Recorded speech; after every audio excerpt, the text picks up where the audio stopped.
State. Hello, everyone. I'm Pat Boylan, joined by Timmy Fogarty, 11-year NBA veteran. Bonzi Wells, of course, a former Cardinal. And Bonzi, I know you've got a lot of vivid memories of your days back here at Ball State taking on these Sycamores. Oh, definitely. Indiana State was one of our toughest foes on our pre-conference schedule.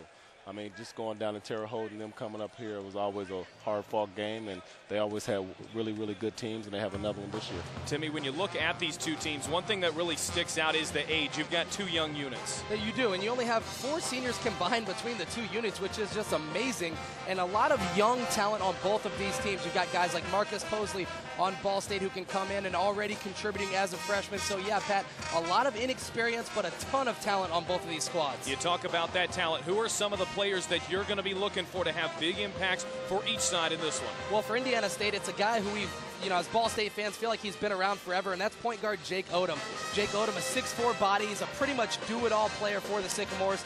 Averages 12.7 points per game on the year, 4.3 assists, and a big stat from last season, he was one of just 4 players in the nation to average 10 points, 5 rebounds, and 4.5 assists. And the offense will run always through Jake Odom for Indiana State. And then on the Ball State side of the basketball, it's Chris Bond. I mean, he's probably the most athletic guy who's going to come on the court tonight. 8.5 points a game, and a mind-blowing stat. Already has 9 steals through 2 games this year. It's 4.5 a game. That leads the MAC. And Coach Taylor's really starting to do some different things with him this year. They have him guarding the basketball a lot, which causes other teams to really try to get away from their point guard because Chris Bond has such long arms and can use that athleticism.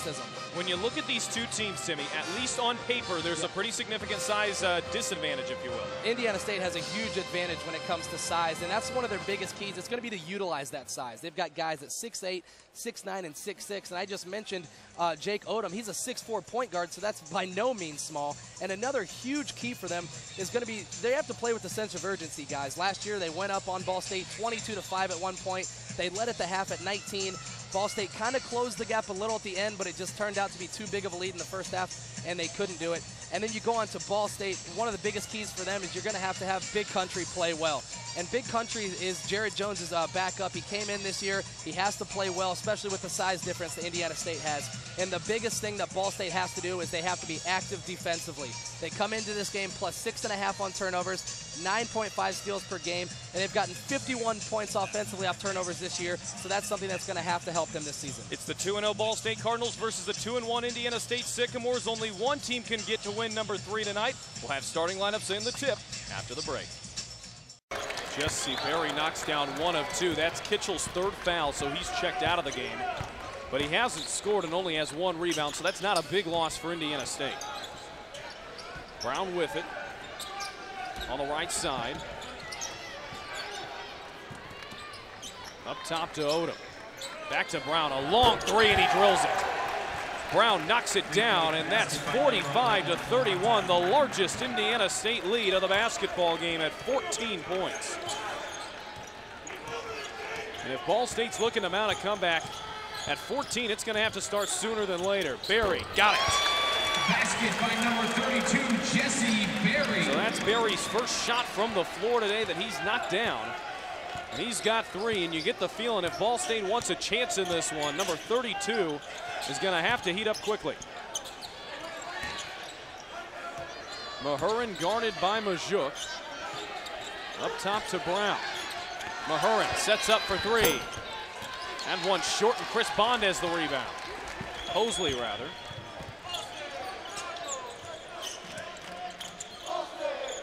And Posley goes back to Berry. Berry looking for Fields, he's got him. Fields on Mahurin, that's a big mismatch if you're Indiana State. And Fields shows just why, missed the shot. But he'll be going to the line for 2. Mahurin stands at 6'9", but 225. So that's 225 going up against 269.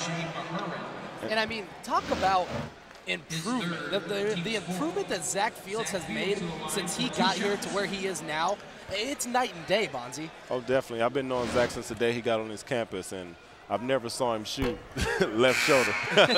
But, Zach's got it better every year. I mean, he's really worked hard this summer, and I'm just, like I said before, I'm just happy for this kid because he's dedicated to the game, and he's put in so much work to get to this position that he's in right now, and I'm just very proud of him and his work ethic. The struggles from the foul line continue to haunt Ball State. Fields misses the first. They're now 8 of 15. And Fields comes up empty. So all that for naught, and Fields While he got fouled, had a very easy look underneath the hoop for a chance at a three-point play, and instead of a chance at three, they come up with 0, and Christian Smith the other way, a great move into the paint, and he took the contact. Indiana State does a tremendous job of getting the ball under the basket and really forcing Ball State to do nothing but foul them. They're a very quick team, and a lot of their players are very fast. Right there you saw Christian Smith get under the hoop and get a nice easy look, and the foul on Majuk. So Indiana State, they came in today top 25 in the country at getting to the free throw line, and really they've just outplayed Ball State pretty much in every aspect so far this game. Oh, definitely, you're right. I mean, their offense and their continuity has just been, spot on today. I mean, hats off to this Indiana State team. I mean, they're playing great on both ends of the court. Jawan Skate finally gets a breather. Mike Ramey comes in for him. Matt Kamenicki checks in for Fields. Perhaps Coach Taylor trying to get a second dose of what happened last game against Wofford when he brought in Ramey, who dropped 3 straight three-pointers and put the Cardinals from trailing to end the lead. Second foul shot missed, so the Indiana State lead still at 13. And Posley, who struggled today, nice move into the hoop, and he finds Kamenicki for the easy 2. Excellent pass by Posley. I mean, he's going to be a great guard in this conference and for Ball State, and making plays like that for 4 years. I mean, we're going to be so happy for this kid's career. Indiana State works it around the perimeter. This is Arop into the lane, got it stolen by Posley. Mahurin got it back, a great pass to Cummings, who found a wide open idol for 3, and he hits it. That's just the story of how today has gone for Ball State. They nearly get a steal. Indiana State tripping over themselves at midcourt, but they find a wide open Lucas Idol who can stroke it with the best. Down to Majuk, who gets absolutely hammered. And it's either going to be Mahurin or Idol. But either way, Majuk will have 2 foul shots. And you're getting to the case now where you're 8 of 15 from the foul line. You really can't afford to miss any more of these opportunities down 14. Not at all. And you're not taking that many trips to the line, and you're down 14 with 12 minutes left. Getting to the foul line the way you've been shooting is almost hurting the Cardinals. So Majuk will see 2. And he knocks it down the first at least. He's 4 of 6 on the day. He really struggled at the foul line in his opener against Grambling, but as Bonzi mentioned earlier, was 9 of 10 against Wofford, and today is 5 of 7. Right now, if you're Ball State, you got to tell yourself, we got to get this lead in half by the 8-minute mark and just keep trying to pick away and try to get it at a reasonable number where you can take a charge down the stretch and try to steal this game. Idle around to Cummings. Good ball movement by Indiana State. This is Arop on Majuk. Into the post, Christian Smith, his shot misses long, and Majuk has his 10th rebound of the game. That'll give him a double-double. And Posley's going to be called for carrying the basketball.